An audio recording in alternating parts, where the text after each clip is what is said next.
there's this quiet shift happening in our economy, and it affects pretty much everything we do: how we watch movies, how we listen to music, even the tools we use for our jobs. It's this idea called digital feudalism. And honestly, it might be the biggest reason you feel like you're constantly broke no matter how much you earn. Just let that sink in for a second. It's a pretty heavy statement, isn't it?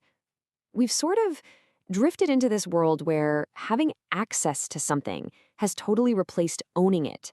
And what we've lost in that trade-off, well, it's way more valuable than we think. I mean, this example just says it all, right? It used to be so simple. You bought a thing, it was yours. End of story. You bought a software CD, you owned that license forever. But now, your creative software, the heated seats in your car, your movie library, it all hinges on that next monthly payment. The second that payment fails, boom, your access is gone. That's not ownership. That's a rental agreement you're stuck renewing every single month.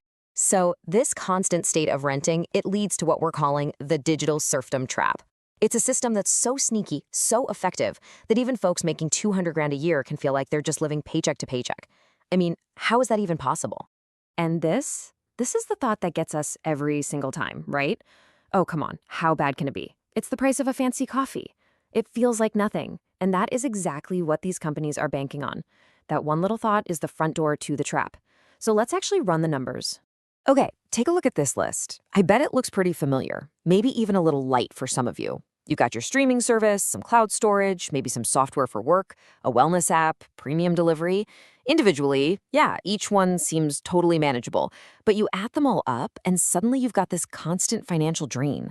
In this pretty conservative example, that's $155 walking out the door every single month. And that is where the real damage happens.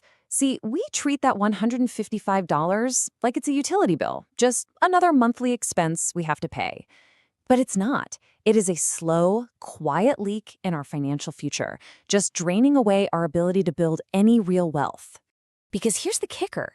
That small $155 a month, if you had just invested it in a simple index fund over 10 years, could have grown to $28,000. 28 grand. That's a down payment on a house. That's a serious boost to your retirement savings. It's a brand new car paid in cash. It's not just $155. It's a small fortune that you're trading away for convenience. But look, this isn't just a math problem. It's a psychology problem. These systems are so expertly designed to get around our natural financial defenses. They're literally using our own brain's wiring against us. And this brings us right back to our main idea. Think about it. Back in the Middle Ages, the lords owned all the land, and the peasants had to pay them a tax just to live there and work. Well, today, big tech and other huge corporations own the digital land, the platforms, the software, the data. And we, the users, we pay them rent every month just to exist in the modern world. They're not selling you a hammer one time. They're charging you for every single swing. And this is the psychological genius behind the whole thing. Handing over, say, $500 cash for a piece of software, that feels like a big deal. Your brain registers it, you feel that payment pain. But $15 a month, it just flies completely under the radar. It doesn't even feel like a real purchase. And so we let dozens of these little charges pile up without ever really thinking about it. And this all leads to a much deeper and honestly, a much more dangerous problem than just a leaky budget. We are now facing a crisis of zero equity. We're spending all our money not on assets, but on access. And in the process, we're building absolutely nothing for ourselves. Just look at the difference here. In the old ownership economy, when you bought a DVD or a software disk, you owned an asset. It had actual value. You could sell it, you could lend it to a friend, you could keep it forever. But in today's rental economy, your streaming subscription is a liability. It's just an expense that builds zero equity. And you have zero control. The company can jack up the price or just cut off your access whenever they feel like. We've all heard this phrase, right? It's usually sold as this utopian vision of a simpler, less cluttered future. But let's ask a serious question.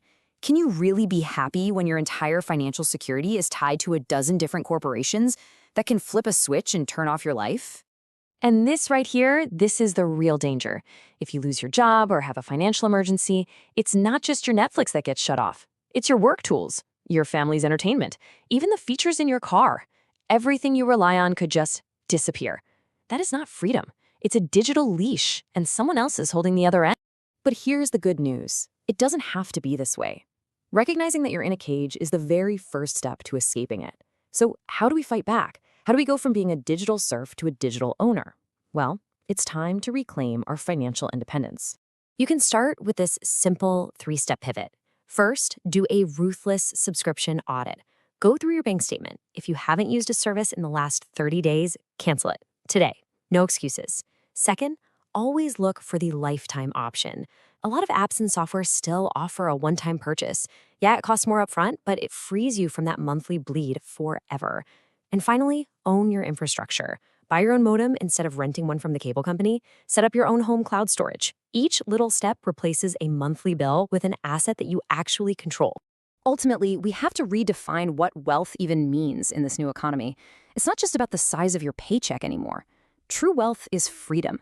It's about lowering your monthly overhead and cutting down the number of companies you owe money to every single month. It's about how much of your money you actually get to keep, not just how much you make.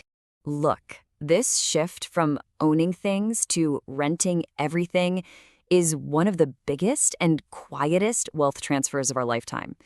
But now you can see the bars of the cage. So the only question left is, in a world full of digital renters, are you going to keep paying the lords their rent, or are you going to start building a kingdom of your own? Ready to break the digital leash and start building your own kingdom? If this video helped you rethink your subscriptions, smash that like button and subscribe.